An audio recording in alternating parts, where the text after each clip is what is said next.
Thanks. And thanks for taking the time to come see me. I am Kevin Davis. I am all those things that Vivek said. But actually, what I'm most concerned with is how, I represent the interests of 100 nonprofit newsrooms around the United States. And what I am really concerned with is how journalism and technology and community are changing the face of democracy, both here and abroad, right? I think that, I used to work for really, high-powered companies, Variety, Read Business, where it was focusing on, it was all about revenue generation, right? Very straightforward. It's all about shareholder value. But, the market hasn't exactly been kind to journalism of late. That would be an understatement. And so what happens when you take the market pressures out of the journalism, when you focus more on the function of the Fourth Estate and the role that it plays in a free society, the role it plays as a societal disinfectant, right? The role it plays in empowering and providing information not only to the people in power, but also to uninformed communities and to people that are underrepresented. And so that is really what I'm most motivated by. But in order to be able to do that, we have to keep the lights on. And we have to leverage tools. Not only do we have to keep the lights on by generating revenue, but frankly, we have to spend a lot less money producing the news as well. And we have to redefine what it means to have a relationship between the communities that we serve, formerly called the audience, and the newsmaking journalism process, right? So I'm going to switch a lot backwards and forwards because you're seeing a Frankenstein presentation that I'm seeing basically for the first time as you are. So I want to just, this is going to be this has to be interactive. I will apologize ahead of time that I don't love presentations. I don't love decks. So forgive if any of this bores the tears out of you, but hopefully we'll actually get into something. So what that means for me is this. If you hear something you want to ask a question, ask the question there and then. Let's have conversations. If you disagree with me or if you want to challenge me, better still, stand up, say your name, and let's do that. Because I think this will be much more interesting for you if you don't just listen to me for the next 45 minutes reading from slides. All right. We have 100 members. This is important stuff. So I need to explain a couple of things. First of all, let's discuss what we mean by nonprofit media, right? And by the way, this is not the subject of my conversation with you. That gives you some perspective on what I'm focused on. So there's been a lot of conversation of late about commercial media versus nonprofit media, and people thinking about nonprofit media in terms of being a business model. It is not a business model. It is a tax status, okay? And what that really effectively means is as follows. In practical terms, nonprofit newsrooms are generally supported by either philanthropy, which is foundation support, individuals, or it's being supported primarily by the audiences that they serve. And we'll talk a lot about that too. And there's a little bit of earned revenue. If you look at what we do, the nonprofit news movement, versus what, say, commercial news does, whether it's a newspaper or it's a TV station or it's BuzzFeed or Vice, we basically do the exact same things. The fundamental difference is our motivation is mission, and private companies are motivated by shareholder value, right? So to put it in very practical terms, a couple of years ago, I was asked to go down to New Orleans to speak in front of a community meeting when the Times-Picayune, which was the local paper, decided, well, the New York owners decided that it'd be better for them to cut back on printing to 3 times a week. It was an economic decision, right? It was like Charlie and Willy Wonka and the Chocolate Factory. When Willy Wonka decided to shut down the chocolate factory, there was nothing they could do about it. And that was kind of the message. The message to the community was, it's their paper, it's not your paper, right? If they want to take it and go home and do something else, it's up to them. And if you're mad about it, think about investing in your community-based news organizations, right? So again, from my perspective, the non-profitness of this is purely that it's mission-driven and that we serve and we are we are here to inform communities. Now, my organization is not an editorial organization. We are a kind of a trade association. We're kind of a trade association that is kind of actually acts like a services organization. So instead of doing a newsletter and a conference and take dues, we do some of that. We actually provide resources and services to help these folks stay in business. So, for example, for those of you who, anybody here not heard of WordPress?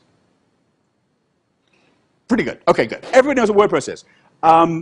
Most journalists hadn't when we started speaking to them. So we discovered that only 1 in 6 of our members had any technical resources themselves, right? They had reporters, and that's about it. And so as a result, their websites were opaque, they could not be found, they were easily hacked. There was all the attention being placed on producing the journalism and very little time or effort being focused on the actual delivery or the activation of the content. So we put together a WordPress stack, which we do managed hosting on, and we now have 100 organizations worldwide leveraging it. It's called the Largo Project, so largoproject.org. It's on, basically you can download the code for free from GitHub, and if you're an INM member, we'll do some services for you. So for us, for these nonprofit newsrooms, these aren't tools that, say, New York Times are using to produce their website. We're actually looking for lowest common denominator, ubiquitous and very low-cost tool sets so that we can enable these organizations to do what they do, which is inform the public. So we'll talk about that too. This is the slide that everybody has to have in every deck if you're going to present to anybody with money. We're growing. But actually, there's a more important thing here, right? What this tells us is the nonprofit news sector is actually the fastest growing sector in news today. And that actually is very interesting, right? So while there are certain people that believe that nonprofit news is a temporary aberration of the market model, I don't agree. And that's fine. We do not see for-profit or citizen journalism as competition. We see us playing in the same ecosystem, very much like a nonprofit theater troupe and a for-profit theater company, right? They basically do the same thing, they're just supported different ways. But this growth, so according to the Pew Center report that did a report in the past, I think, year on the number of nonprofit newsrooms, I think they identified 187. Now, to be a member of INN, however, there are certain criteria, so not everybody could qualify. The criteria are as follows, and this goes to what we stand for. So we have a commitment to transparency, and what that means effectively is every donor over $1,000 needs to be readily available for the public to make up their own mind as to what the influence would be of the money onto that journalism, right? So for those of you who are not journalists and don't tackle with this very insidery media stuff, money has influence, and money has the potential for corruption. Is this a surprise to anybody? And before, the thinking in the market model was, well, you can see who supports the newspaper because it's in the form of advertising, right?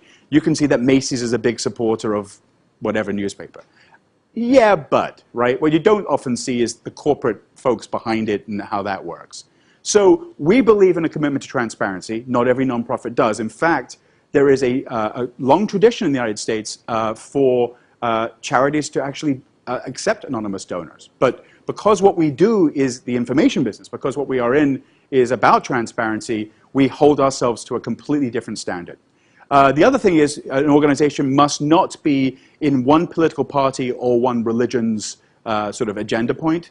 We do have some organizations that clearly have one, in story selection that pick certain stories that one could externally characterize as being left or right or what have you. But the fact is that journalism has to be focused on getting to the truth, right? That's what it's all about. We are trying to bring truth and information to the public. And then the last thing is to be a member of INN, you have to be a nonprofit. Why? Because the people who founded it said so. No, I'm being glib. Yes, a good question, I'm sure. What's the average age of the nonprofit member of INN? The organization versus the actual employees? Yes. Yeah. Yes. There were several kind of starts and spurts to the nonprofit movement. So the oldest organizations are Center for Investigative Reporting right here, which is about 35 years old. Center for Public Integrity on the East Coast in DC is about 31 years old. But the vast majority were founded in the past 6 years, right? So it is, I think, true to say that many of these nonprofit newsrooms were started by people who got buyouts or were laid off from commercial media and got into this to continue the function of journalism, not realizing that what they were actually going to be tasked with is actually running a mission-driven business and answering to a community. So it's a really interesting dynamic as a result. So I have to do 3 slides about what everybody in journalism is talking about right now, but that's not what I want to talk about. So I love this. Does everybody know what this is? This is, I can't remember who did it, so I don't have the credit here. I apologize. If anybody here knows who it is, please shout it out. But this is a map of Facebook connections. This is the new news and media ecosystem. Already today, the normal traditional news sites are getting about 20% of their traffic as a result. What I find interesting, of course, is which countries are not represented on this map. China being one, pretty obvious one. Although apparently in Hong Kong, they're getting their Facebook. And Russia too, yeah. And Hawaii is huge. I don't know why, but Hawaii really is very, very bright, much more than Australia, interestingly. So, look, the fact is social media is much, much more than a marketing vehicle for content. It is a delivery platform. And somebody much younger than me and probably a lot brighter than me said to me once, social media brands are like nightclubs. Once the non-cool kids and my parents start showing up, it's time to move on to the next. Right? So I don't know if that's true or not, but if you were to take that to the next level, what that also tells us is that these networks and platforms are inherently transitory, and that things like, when we think about things like single sign-on using Facebook, that could be a terribly short-sighted decision if you go that route, if Facebook does what many people are predicting, which is go the way of AOL.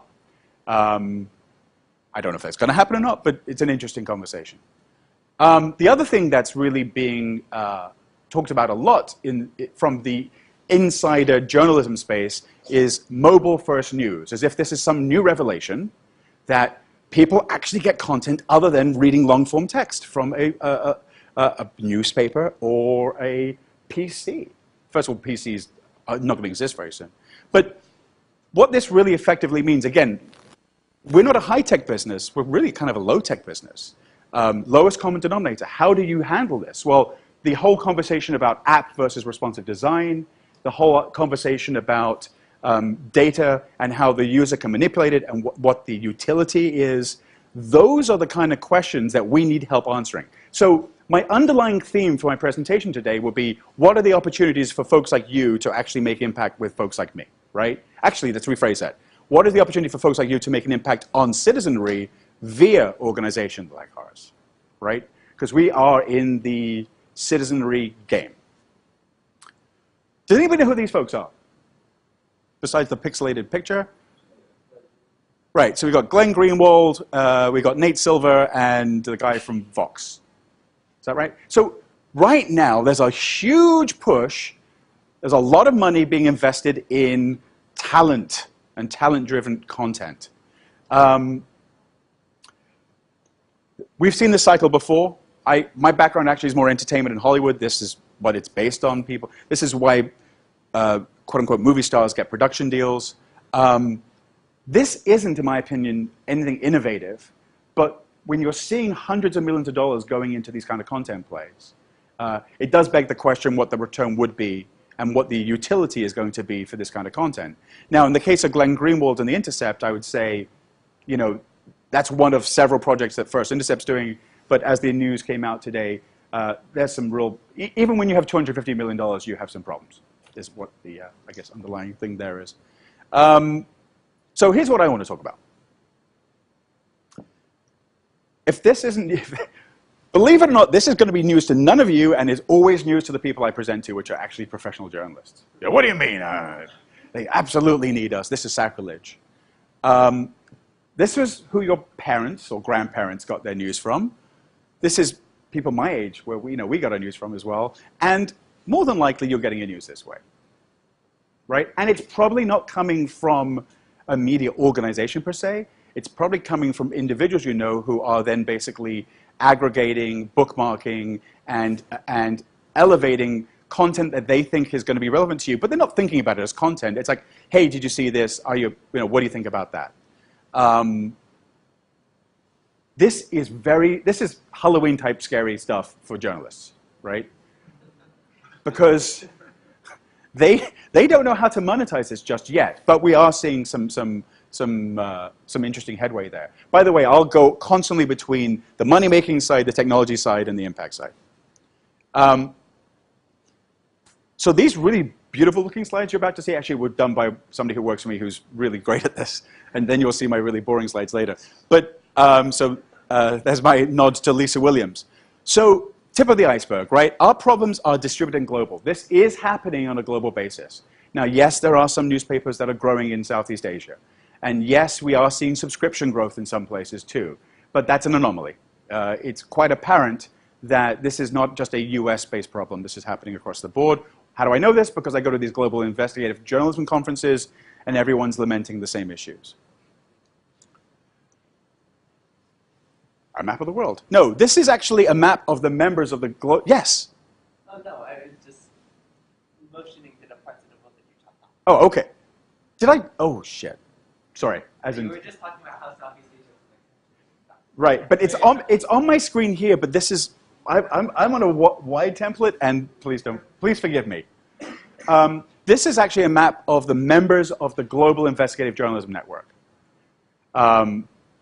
which I sort of borrowed here. And what this tells me, which I'm excited to say, is it's not just in Europe and North America. They do have membership truly all over the world. And when I deal with journalists in the United States, they're worried about keeping the lights on. When I talk to journalists in other countries, they're worried about keeping alive, right? They are truly trying to serve their communities, and they every day are putting their lives on the line. So countries that would like to join, let's say some news. Oh yeah, absolutely. So I see none in Venezuela, for example. Correct. Probably not in. Bolivia, Ecuador, and Ecuador is suffering new policies from the president trying to, constrain media. So there's significant development dollars going into increasing the amount of independent media in Latin America, as you probably know. And there's a whole group down there which formed an organization called Aliados, which is trying to get that going as well. So this is just the membership of one organization. It actually doesn't represent. There are actually a lot more organizations out there doing this work. Okay. I borrowed this, but actually these were patch locations. So does everybody know about patch? No. Okay. So AOL made some very big bets a few years ago on basically creating these a whole network of local sites. They originally hired a sort of a predator, a producer, editor, reporter in, yeah, that's a thing, a predator. And it sounds so much badder than it really is. And it didn't work. Now, it didn't work for a number of reasons, but the most important thing here is this. They did, and I think rightly so, identify that news is local. Things do happen on a local basis. In fact, that's what Dix is all about here, right? So our media is consolidated and local. And here's what we mean by that. This is the check-in map of an individual that lives in the West Palm Beach area, right? So they're in the media market of Miami and with West Palm Beach. But actually, this is where they live. This is where they interact.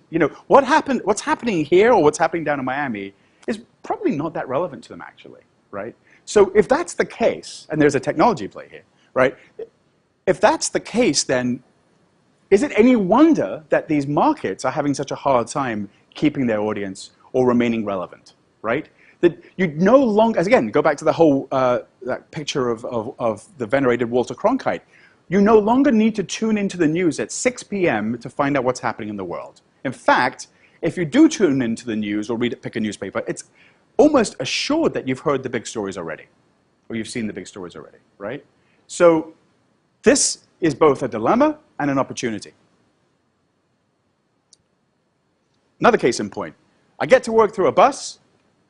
I get the bus, it says not in service. Why? You can't Google that. You can't. Here's another example. People say to me, oh, you can pretty much do anything through Google. Anybody here eat local? Anybody in the eat local, grow local kind of movement? Anybody know what I'm talking about? Maybe it's a Southern California thing.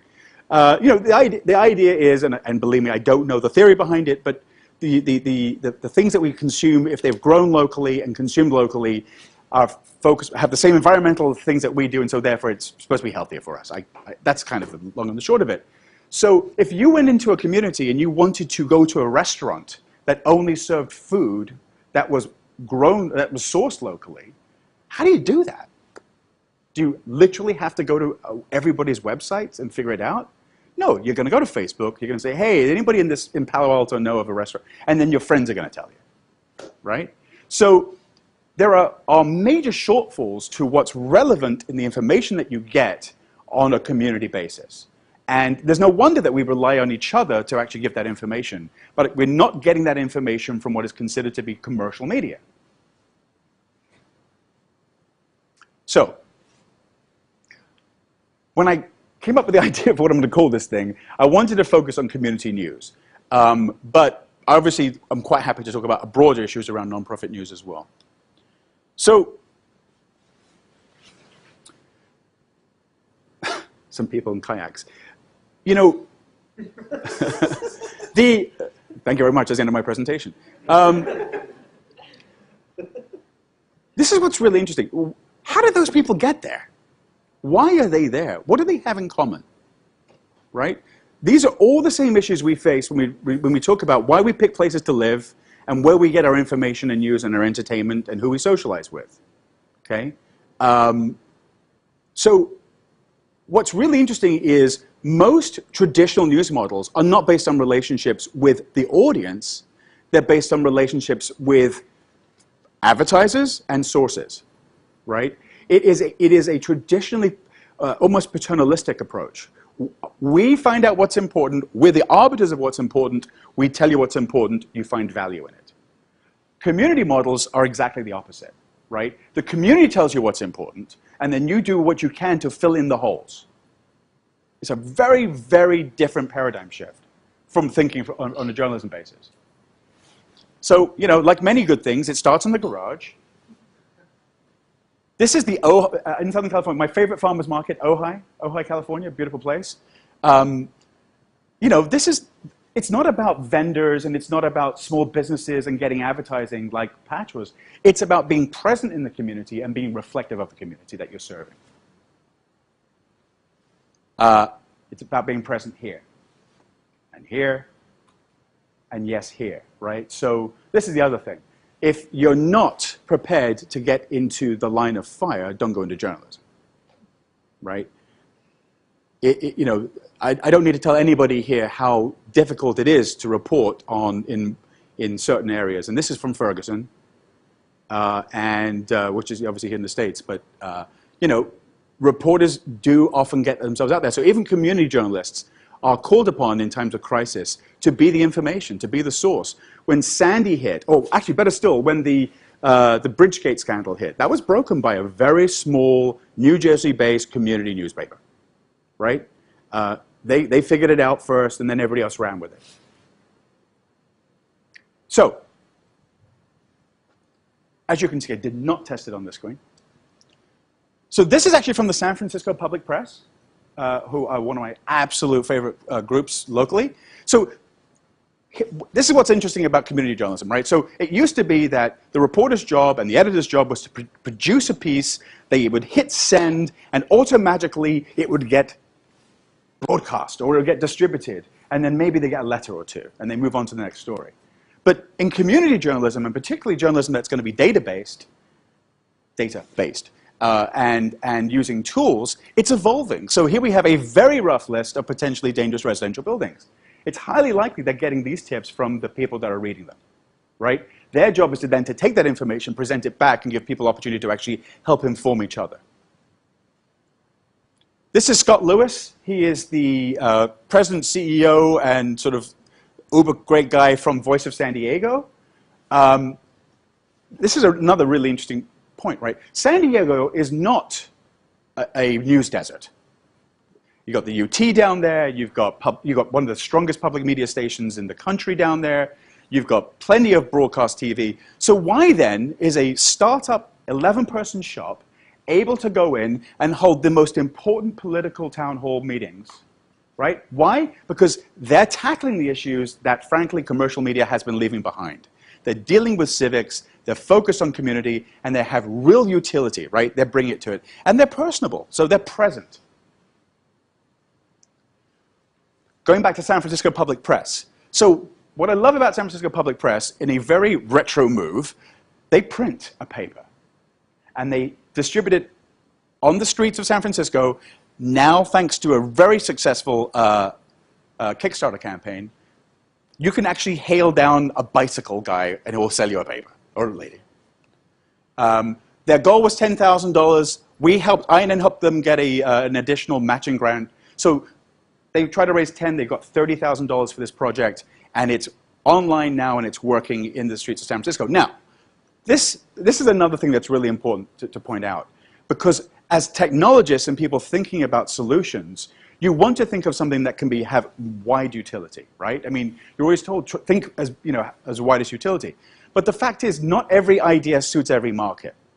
And one of the reasons why journalists and NGOs and good government organizations have a very hard time attracting great and keeping great technology and technologists and social scientist talent is, A, you can make a lot more money in the for-profit space, right? And B, it's often not the biggest solution, but the most practical solution, right? So if your objective is to make a boatload of money, journalism probably isn't going to be your bet. If your objective is to use your skill sets and your thinking to change the way that communities get information and how our society interacts and our participation, then actually this is a phenomenal place to invest your time. And my hope is that you will come to me afterwards and say, I've got some great ideas. Any questions? Please. So, if you are, I know, I'm from Oakland, and in Oakland we have both Oakland and local, which is kind of an overall city thing, and we have like some neighborhood things, like I live in North Oakland, we live in North. But a lot of the things that you talked about, like how hosting political forums, things that those news organizations can't do because they don't have physical space, they don't have that type of revenue. Right. For which you can physical space. And would you say, is that a weakness on their part, or is that like a slightly different model? It's not a weakness. I think, that's a really good question. And I probably could argue it both ways. So let's put it another way, right? So many small, scrappy organizations without physical space are able to pull off very meaningful civic events, right? It really is more like community activism and organization than it is necessarily about having a big auditorium and a fancy space.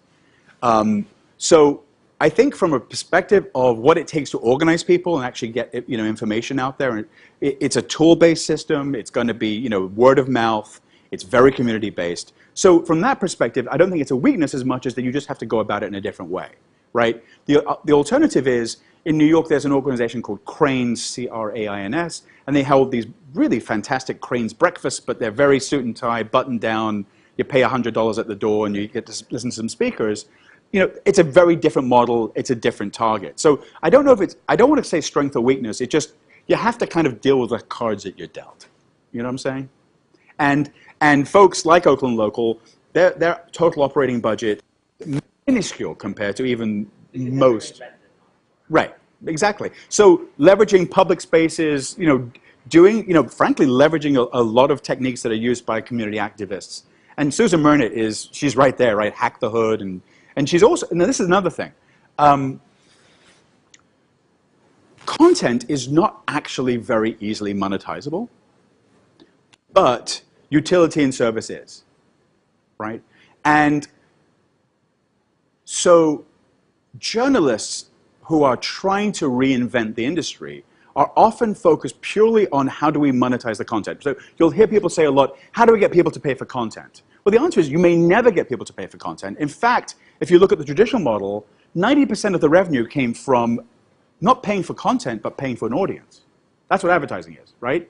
You're not paying for the content. In fact, the reason why newspaper decline was, and even TV broadcast decline has been accelerated is because advertisers never really were that comfortable having their content and their brands associated with stories like, name the story, right? It's tough for those brands, and particularly, and this is where also algorithmic advertising, where you see a term that's picked up, and so we may have a story about how terrible this company is, and right next to it is an ad for the company, right?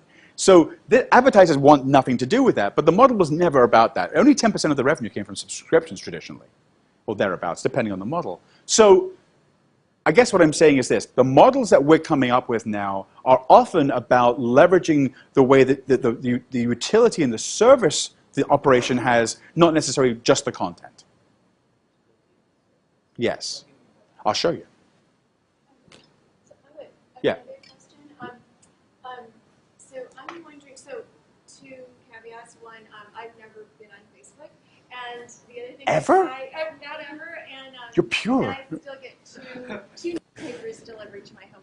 And I guess I'm wondering how you think about these sort of new sources of information and old sources, like kind of how they. So, for example, NPR and the Wall Street Journal, New York Times, those seem to generate sort of a national conversation. And so, even though like Ferguson, Missouri, somebody told me that started on Facebook or social media, and then it seems like that if it only stayed in social media, it might be like a storm in a teacup. It's only when it's picked up by the national media that it becomes that the Justice Department opens its own investigation. You know what I mean? Like that it becomes part of a national. Right, and sorry. So how do you think about how these two interact or complement each other, or are they going to be substitutes? Is the Wall Street Journal, the New York Times, are they going to go away? No, then I don't think they're going to go away. So that is a very, very big question, and there are people literally writing books and classes on it. And I am by far not, the leading expert in this. My personal belief is as follows, which is, the people in power, the people that actually have authority, both in corporate and in government, tend to be over the age of 40. And so they put a lot of credibility and they put a lot of emphasis on these established brands. But people under the age of 30 really don't care, right? They're much more likely to have a more authentic conversation that has multiple viewpoints, and they just simply don't gravitate to those brands. So we definitely have a sort of a generational change. But we've also noticed that, I have a 12-year-old and a 13-year-old. And their number one source of news, other than their friends, scary as that is YouTube, right? Now, YouTube, you would say, is not a news organization. But it is the source of their information, which means they're getting it from multiple sources, many of which are unprofessional. And that's not necessarily a bad thing. But they just view information and news and branding in a very, very different way. They're much more likely to look at technology brands that facilitate getting information as a brand of choice rather than seeking out a source. Now, I can hear somebody in the background screaming, what about news literacy? So, there's a movement to try and quote-unquote educate people on how to be a discerning news consumer. And I think that's really important. I do think people need to ask questions about the source and where the information is coming from. But I think from just a pure sort of market, I don't think anymore that we have this notion of who owns an audience, right? It used to be, you'd say, well, the New York Times, they own this audience, or Variety, the organization I worked for in the entertainment, we owned Hollywood, right? It's much more likely now that people are working multi-screen, they're going for using multiple sources that are contextual to where they are in their lives at that point in time, right? So, case in point, I'm not particularly fond of Huffington Post videos when I'm at work, because I don't want my co-workers to know I'm watching a video, but at home I'm quite happy to use it. So there's a lot of different sort of moving pieces. So to answer your question another way, I believe that, and I have a slide probably of this, journalism will survive the downfall of many of its institutions, and that even non-journalism institutions will come up to replace them. Yes? I wonder if you could talk a little bit about how a nonprofit news organization will become part of INN. Yeah. Or their dues, what are the Yeah. qualifications? And then also, what would the value proposition be for the nonprofit newsroom? Why would we? Great. And this is a tad off topic, but I'll get to it real quick. So we are subsidized primarily by foundations that support us. So we're funded by folks like the Knight Foundation, the McCormick Foundation, the MacArthur Foundation, the Hewlett Foundation, Democracy Fund Foundation, a bunch of foundations. God bless them. As a result, we're able to offer our services to these organizations at, I think our due structure goes between $50 and $350 a year. And we calculate that the value of the services we provide is often north of $100,000 per member. So we do a whole gamut of things, but really we are, we are, because of the underlying financial weakness in the model, we're here to help make them financially more stable. So right now our economics are subsidized. And I can talk to you offline a little bit more about our services. So let me just go back to this. So we talked about evolving, present, inclusive, directly supported, right? Has anybody, actually you don't have to raise hands, I'm assuming some of you might have at some point given to public media, public television, public radio, right? Well, how do they get you to do that? You could have been a good citizen and gotten their materials and just given the check, but more than likely, they hijacked your programming, right? You're listening to the news and they come on and you're like, oh my God, I've got to get rid of it. So you give out of guilt or you give out of a sense of whatever. But the fact is, they have a great way, if you're commuting, like I'm in LA, I'm hermetically sealed in my car, I'm listening to NPR, and on comes the pledge. The only way I can help get those pledges off is by giving a little bit of money. Primarily, digital outlets do not have that ability, right? If you've done a massive investigation, the last thing we want to do is turn it off for you so you can give 20 bucks. We want you to get that information. Our mission is to inform you so you can actually have actionable information. So we have to come up with different ways of getting people to actually give. So because the foundation money I talked about is very finite in time and scope and has strings attached. So ideally, we want these folks to be giving money direct. Now, the gentleman in the back here, who I had a conversation with earlier, one of the issues the problem with this model, of course, is what happens when you serve communities that cannot afford to support you, or don't have the mechanisms to support you, or come from cultures where that is simply not something that one would do. How do you still inform them? So the model is very much evolving. And what we are seeing in the nonprofit space is we're seeing pockets of success when we have organizations that are quite entrepreneurial in the way that they go about informing the public. So this is where you folks are starting to come in. So news is being redefined by small teams and tools, right? So the cost of producing news, the actual cost of getting the video, the graphics, the words out has plummeted, right? We no longer have to kill trees, and that's a good thing for the most part, right? But these, what I often describe what my members do is it's like trapeze without a net, right? It's extraordinarily exciting, but one mistake and it can be fatal, right? It's really very, very difficult to do. And therefore, sustainability comes into question, right? If we don't have, protections and safeguards in place, like media insurance, so that people don't sue you out of existence to prevent you from getting a story out, those are really critical things. So again, I'm talking more on the business side of things, but I want to get to some technology. Let me tell you about, so the one that everyone is very, very excited about, and this is happening on all, is data journalism, right? And Vivek and I had an interesting conversation about what does that mean. So unfortunately, it's such an overused word that it almost has no meaning anymore, okay? But effectively, data journalism is taking a data set and 99.9% of the time conditioning it so that it can be utilized either directly by citizens or by journalists to tell stories, right? So this is from Wisconsin Watch, a story about how basically big farms are totally polluting the watershed in Wisconsin because of runoff, right? And they've got the data to prove it. So in this case, the data was then calculated, and that you can get the data, but they told a story, a traditional story about it through that. But there are also other kinds of data applications that are doing extraordinarily well.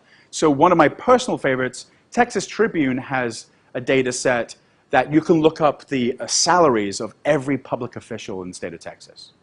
Turns out, people who coach football make a lot of money.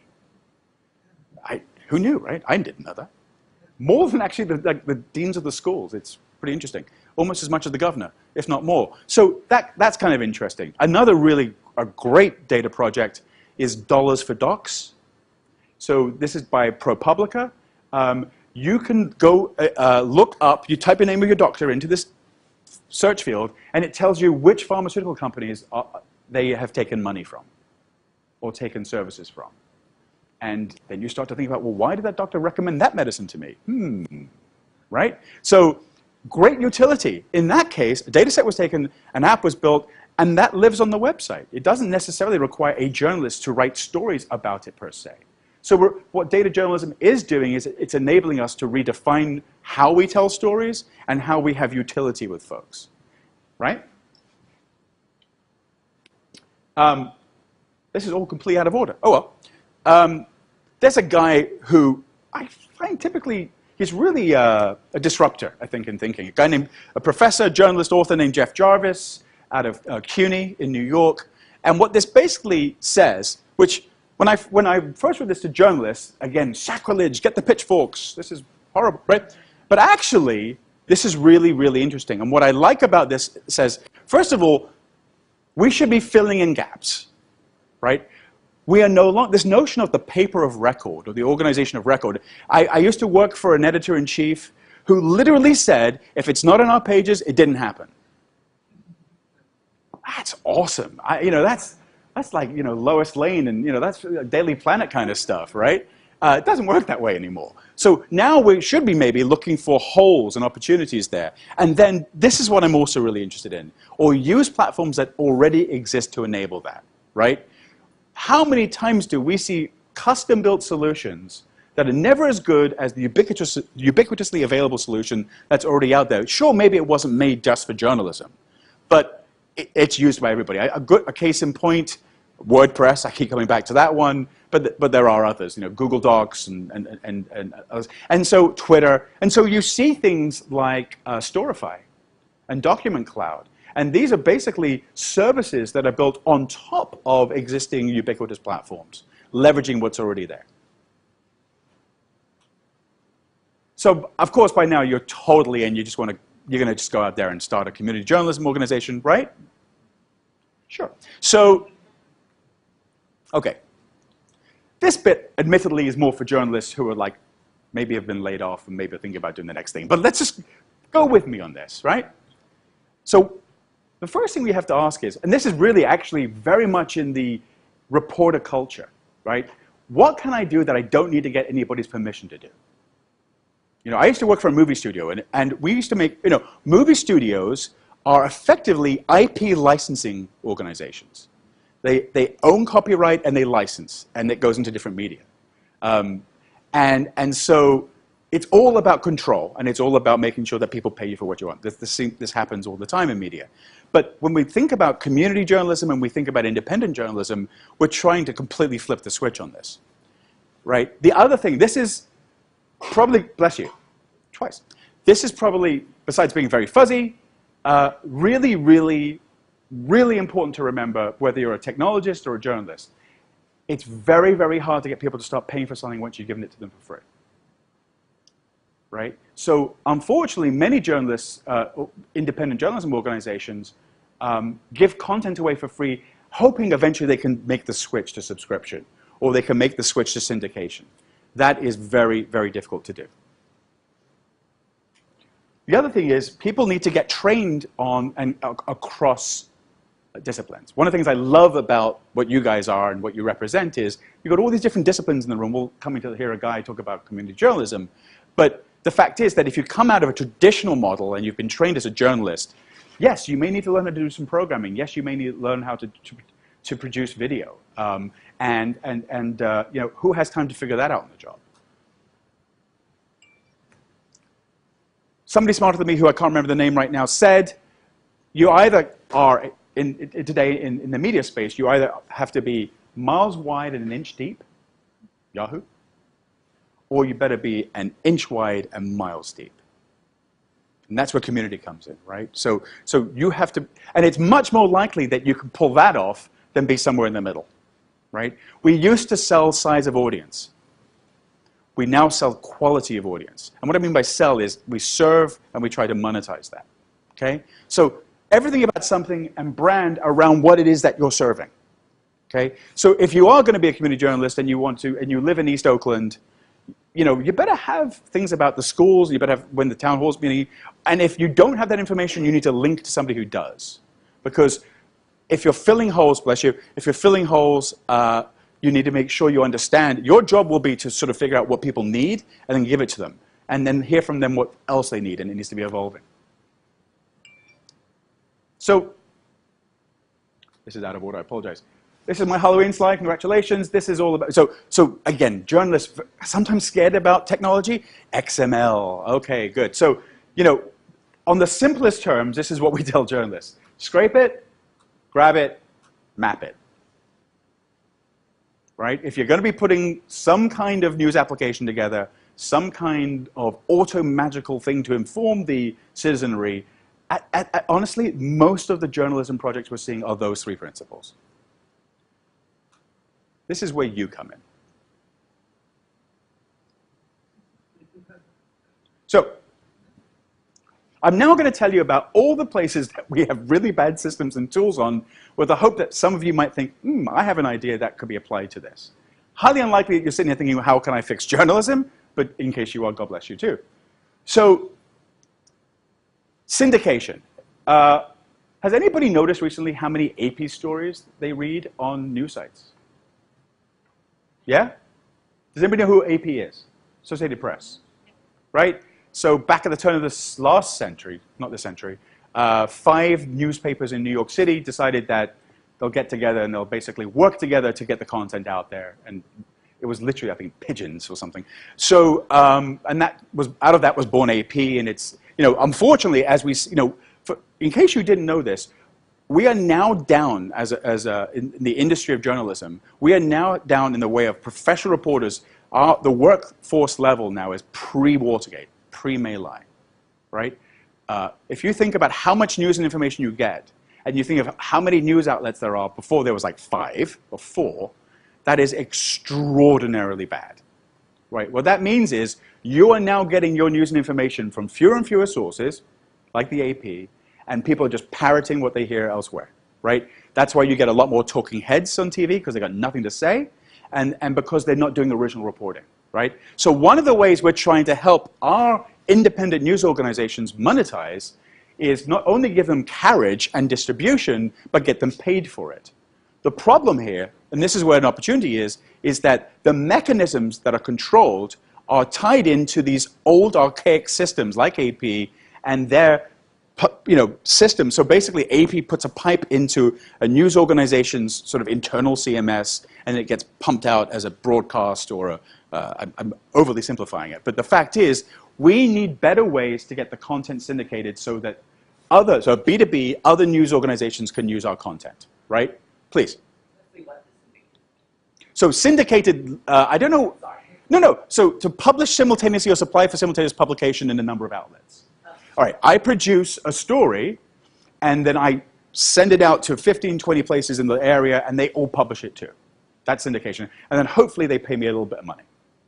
Yes, sir? Can you just go back like 2 or 3 slides to the fuzzy post-it note about not doing it for free when you don't want to do it for free, definitely.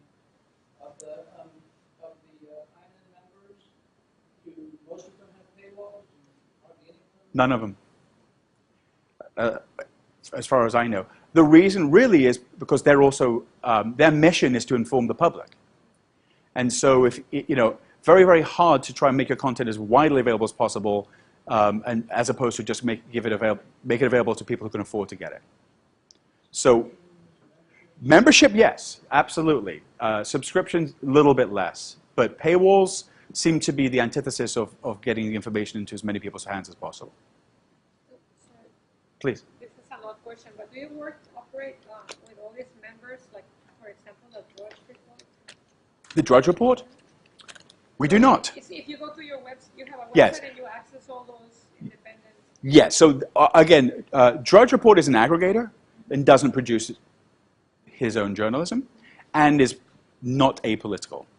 So wouldn't qualify for INM membership. No, but I mean, as a user, you go to the site and you select which source... I understand, yeah. So we do some of that, Okay. but to showcase the content, we are not a portal. We're not trying to take traffic away from... We're trying to get people to go read it where it was produced and support those people directly. Support your local nonprofit. Okay, maybe I can ask you a question. Please. I asked you to explain what Yeah, okay, so yes. I mean, So- so public, how people get this stories in real time now, how we work. So the one slide I hid. Yeah. Hold on. Hold on. So, can you tell I didn't format this one? I didn't think I was going to have to talk about this. So investigative journalism is one of those things that, what's a definition of pornography? I know when I see it. Really, it's about deep dive to uncover intentionally opaque information in order to illuminate significant societal problems or a problem with a thing that has potential for societal impact. So it's the kind of journalism that has overthrown governments, has had products recalled, has had stock tank. It's the kind of journalism that is extraordinarily difficult and expensive to produce. One project, the Shaky Ground Project, at Center for Investigative Reporting, so they did a 6-month-long investigation into the seismic safety of California schools and found out that if we are unlucky enough to have a massive earthquake in California on the San Andreas Fault, during school hours, there will be terrible tragedy, right? So they've gone ahead and they've made that projection. That story in human hours would cost about $500,000 to produce. One story. Do you have anything to add? Yeah. Yeah. Yeah, about Tylenol and how dangerous it is. So, for any of you here business folks, you would know that that's a very, very tough way to make money, right? We lose money on every project, but somehow we get a little bit of money back. So as a result, investigative journalism, frankly, traditionally, was always the kind of journalism that journalists aspired to be able to do, but it was always the most expensive and had the least amount of commercial return on investment. And so when the layoffs started happening in commercial news organizations, many of these I-teams were dismantled and laid off, and many of those folks then went on to form these new nonprofits that are now INN members. Did I answer the question? Do you want to? And then we partner with legacy. Yes, that's right. That's another part to it. George and I go way back, but so another part of the investigative model and the nonprofit model is collaboration and working. There's we see everybody as potential partners, right? So journalists traditionally, excellence in journalism was driven by competition, right? There was, the ability to break a story, to do a better job than the other guy is what drove you to, and that is not what we're doing in investigative journalism. Our objective is to actually get as many organizations to use it as possible, to work with others, to leverage their audience, to get to as wide an audience as possible, because frankly, most of our websites, remember, we don't have a large audience, right? We have to work with partners. There's a report out, I think, that ProPublica released this week with CBS about how the Red Cross and Sandy basically was more interested in public relations than actually helping people. And that was another very expensive piece to do. So that's the kind of work that INN members do, that they hang their hat on, but it isn't necessarily what they do on a day-to-day basis, right? Better? Okay, good. George is happy. I probably will keep my job as a result. All right, let's go. Where are we? Hold on. Time out. Any other questions while I just fumble through this? Where were we? Ah, yes. Helping you understand the problems we have so you can help me fix them. So we're looking for better ways to get content utilized by other media organizations and get paid for it, right? So not just journalism organizations are trying to do this, by the way. Everybody in the content business is looking for better ways to distribute and get, I'm pretty sure you've been reading about the Hachette Amazon feud.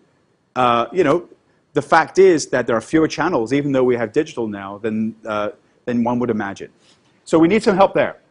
Another important issue is licensing and archive monetization. Now, this is probably not for nonprofits so much as it is for others. So some of these news organizations, Variety being one, are sitting on hundreds of years of information that is unbelievably valuable to people who want to look at what's happened in the past, and they have a hard time monetizing that content. First of all, they've got to digitize it mainly. Then they've got to find a way to OCR it. Then they've got to find a way to put metadata on it. And then they've got people to care about it to give them money. So that's certainly another area that has potential for revenue, but also has need for technology solutions.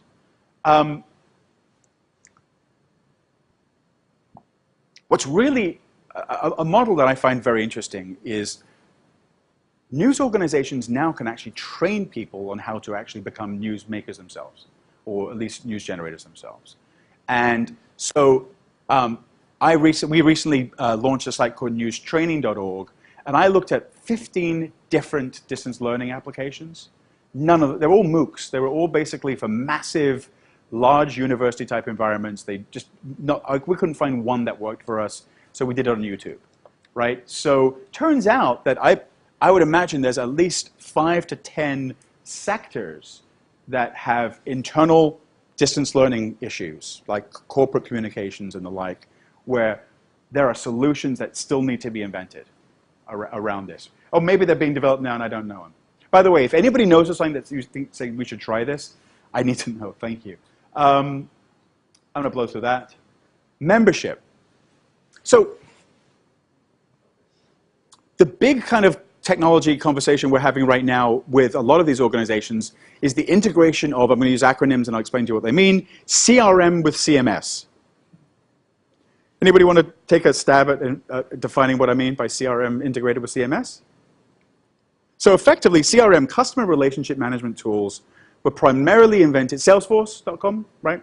Were primarily invented for sales teams to be able to track conversations with customers and accounts, and for management to get a dashboard and see that stuff.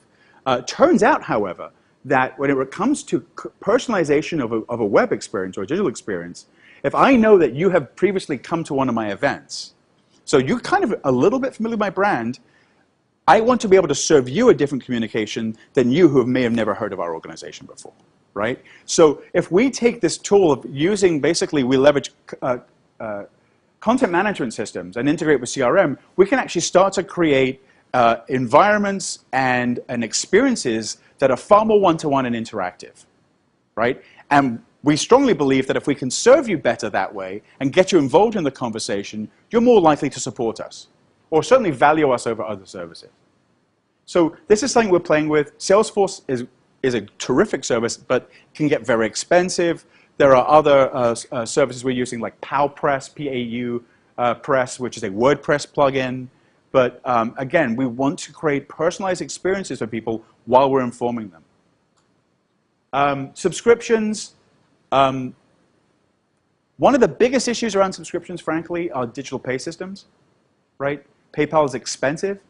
Credit cards are often insecure. Obviously, Apple Pay is debuting, and everybody comes up with a new system and says, "Oh, it's going to revolutionize journalism." Has anybody ever used the newsstand icon on their iPhone? The one that you can't delete. You have, okay, so 2. I've never used it. Not saying that I'm a typical user, but my point being is there's been attempts to try and bring these sort of subscription services into these mobile environments, and they're just not being adopted. So again, opportunities there. And I fully suspect that, you know, PayPals of the world and the Apple Pays of the world are trying to deal with this as well. Crowdfunding. So obviously crowdfunding continues to be a thing.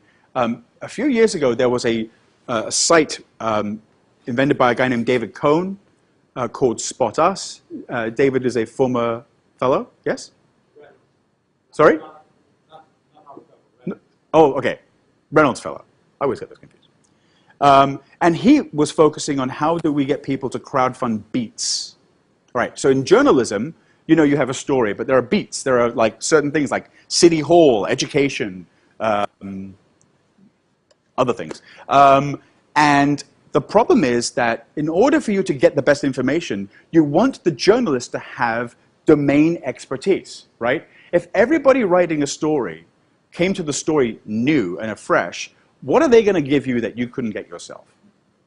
But if you're dealing with somebody who has true domain expertise and understands a beat, hopefully you'll be getting additional context and insight that's going to make what they say to you more valuable than you would get unfiltered, right? So what we're really interested in is trying to figure out how we can actually crowdfund at the place that people consume the information, as opposed to going to a third-party site to leverage that. Okay? And I'm still at a loss as to why most successful crowdfunding sites require you to go to their site in order for you to do that function.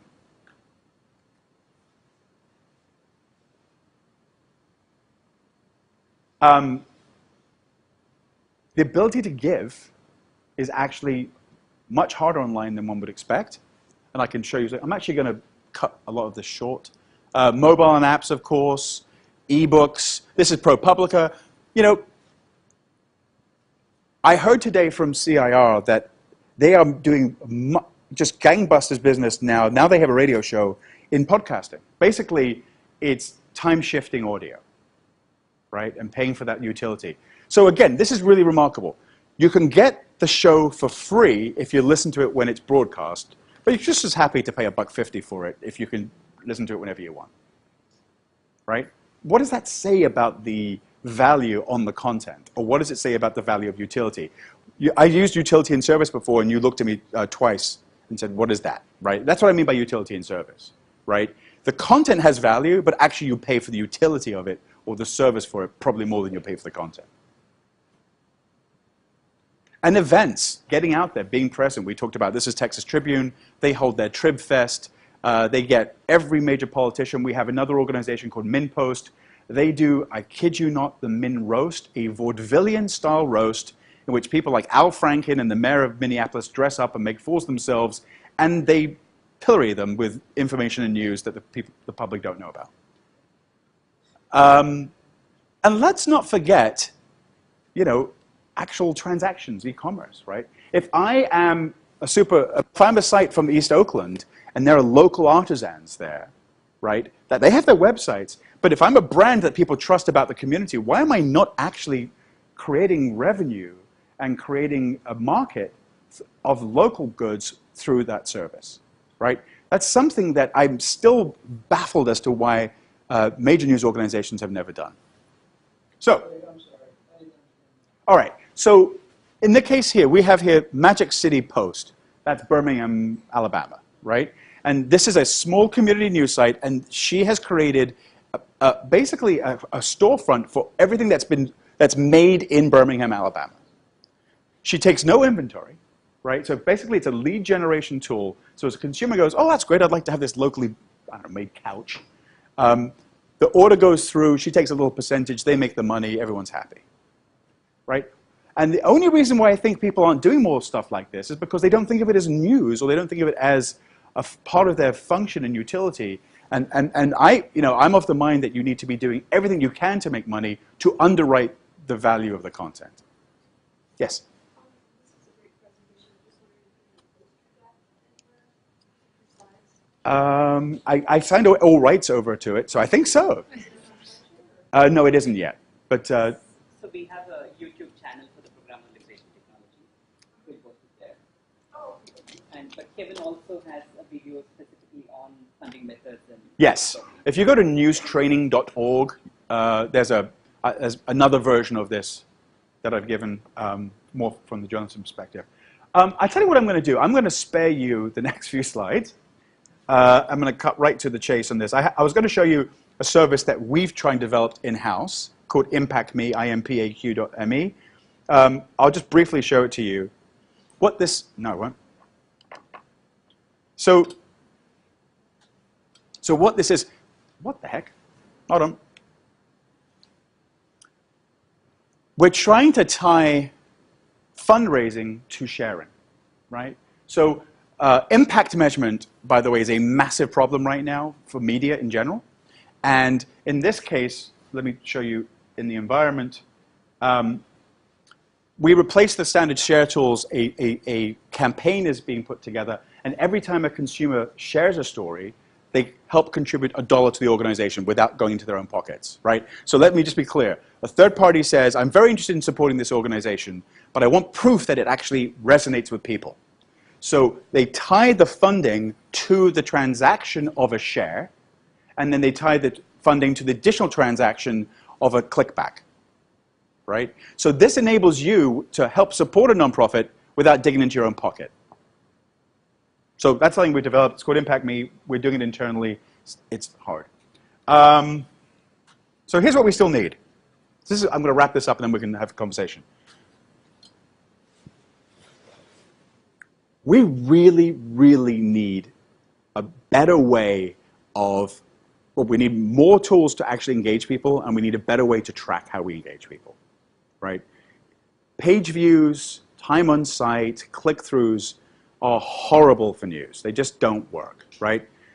First of all, it also assumes that people are going to be reading text and they're going to be clicking through a pagination as opposed to watching video, which is frankly more how people are getting news than not.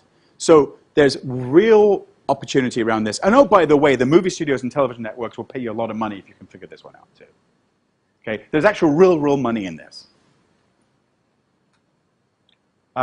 So audience engagement will generate more revenue, right? So what that means effectively is this. The longer we can capture, the more value we are placed, our brands are placed and held in high esteem by the audience, the more likely is we'll be able to come up with revenue streams to be able to subsidize the function that we play in society, right? We, of course, want you to support these nonprofits. We want you to pay for content. But the likelihood is if we wait for you to pay for the content, we will go out of business. So more civic journalism is a more informed public, and it truly does equal more accountable and participatory government. Let me go through this equation for you, right? So the whole reason why I have my job and the whole reason why our organizations exist is because we believe that there is a direct correlation between a free society and an informed public, right? There's a secondary and important effect of, if as a viable and vital core of organizations, we will keep people in check and keep them by accountability, right? So if they know that a lot of people are reading what we write, and if they know that we're going to ask them tough questions, and when they do bad things, we're going to hold them accountable, they're less likely to do bad things. Okay? Very, very hard to prove a negative, right? So here's another example. Anybody familiar with the Bell, California corruption scandal that's been well documented, right? So I think an LA Times beat reporter one day decides to go visit the Bell, California. So Bell, California is one of these industrialized municipalities in the Los Angeles area that probably only has about 500 households, but a lot of businesses.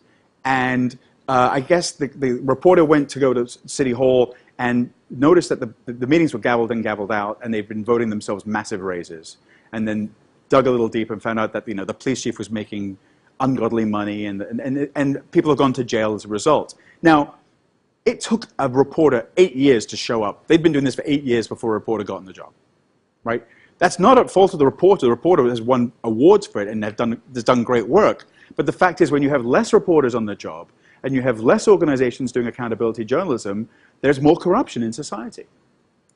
And so, that's why it's vital to have an independent news core that's focused on this. So that's what this is about. So we believe firmly that, yes, we need to keep the lights on. Yes, we need to generate revenue. But our mission is absolutely a social mission. And so, the biggest problem we face right now is we know we need more technology. We know we need to do a better job of activating the content. It's hard to attract talent that will focus on an industry that isn't making the kind of revenue that someone can make if you go to Silicon Valley and invent the next Instagram. So we need technologists that are socially driven. We need people that aren't just motivated by the need to generate Ferraris.